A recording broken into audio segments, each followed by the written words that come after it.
మీరు చూస్తున్నది వెరైటీ నాసిక్ పసంద్ వెరైటీ. ఇది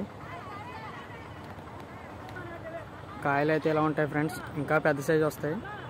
ఇదేంటంటే మన చెట్లులా కాకుండా షార్ట్ వెరైటీ. ఇది కుండీలో కూడా పెంచుకోవచ్చు. ఇలా కాస్తుంది ఫ్రెండ్స్. దీని పేరు వచ్చి నాసిక్ పసంద్ మ్యాంగో. మంచి వెరైటీ, ఫ్రూట్కి అయితే చాలా బాగుంటుంది ఇది వెరైటీ. ఇవన్నీ ఫ్రెండ్స్ ఇలా వస్తుంది సైజు కూడా. ఇవన్నీ ఫ్రెండ్స్ బాగా కాస్తుంది. దీన్ని కూడా మంచి పాట్లో వేసుకుంటే బాగా కాస్తుంది. టెర్రస్ మీద కూడా పెంచుకోవచ్చు. ఇవన్నీ ఫ్రెండ్స్ ఇలా వస్తుంది, ఇంకా సైజు పెద్దది వస్తుంది. కాయ బాగా స్వీట్ ఎక్కువ ఉంటుంది ఫ్రెండ్స్, బాగుంటుంది. నాసిక్ పసంద్ వెరైటీ, షార్ట్ వెరైటీ, బాగా కాస్తుంది మీకు. ఇవన్నీ ఫ్రెండ్స్ ఫ్లవరింగ్ అయితే ఇలా ఉంటుంది ఫ్రెండ్స్.